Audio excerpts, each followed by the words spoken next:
नमस्कार, सुस्वागतम. तुम्हाला एक माहिती सांगते आणि सांगणं हे माझं जरुरी आहे.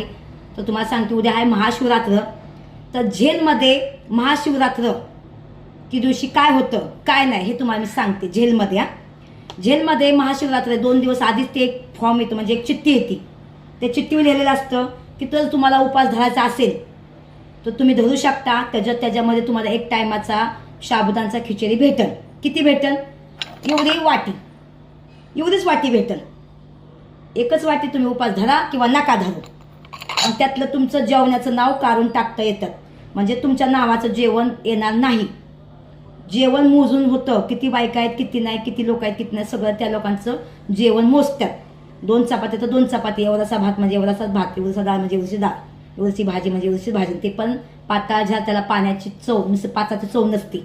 ठीक आहे. तर एक दिवस असा म्हणजे उद्याच्या महाशिवरात्र आहे म्हणून एक दिवस आधीच ते नावं लिहितात की उद्या तुमचं जेवण येणार नाही, तुम्हाला जेवण भेटणार नाही. जर तुम्हाला उपास धरायचा असेल तर तुम्हाला जेवण भेटणार नाही. जर तुम्हाला खिचडी घ्यायची असेल तर तुम्ही घेऊ शकता, पण तुमच्या नावाचं जेवण तुम्हाला भेटणार नाही. हे असं असतं.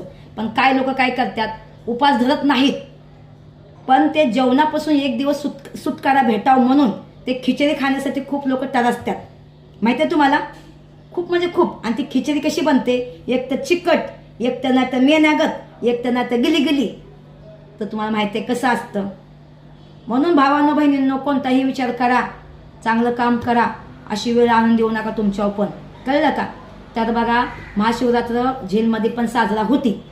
तर सगळ्यांना एकच सांगणं आहे की खिचडीसाठी खोटं बोलायला लागतं झेलमध्ये सुद्धा की उपास आमचा आहे म्हणून. पण मी तर उपासच नव्हता धरला बाई. मी खोटं नाही बोलत, कारण तिथं पोटा वाचून मरतंय माणूस. तो उपास कशाला धरू आणि कशालाही करू. तर एक दिवस जेवण वाचण्यासाठी, एक दिवस ते जेवण पोटात नाही जायला म्हणून ते खिचडीसाठी खोटं बोलतात. मग ती कोणत्याही समाजाची लोक असू द्या, सगळी लोक तसेच करतात. काय लोक घेतात, काय लोक नाही. आता दोघींचा 4 लोकांचा गट्टा असेल, मैत्रिणी असेल, तर ती माझे तू खिचडीची ऑर्डर कर, तू तुझं नाव काढून टाक जेवणामधून, आम्ही जेवण मागवतो, म्हणजे आपण सगळेजण मिळून खाऊया. असं शेअरिंग ते जेवण घेऊया. बरोबर आहे का नाही? आता उदाहरणार्थ माझं मुस्कानचं घ्या. आता मग मी लिहिलं खिचडी, मुस्कानने जेवणावर नाव टाकलं, म्हणजे आम्ही दोघींनी शेअरिंग केलं.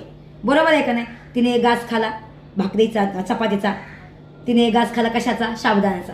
बरोबर आहे का नाही? म्हणजे आराफिरी असं चालतं तिथं. ठीक आहे.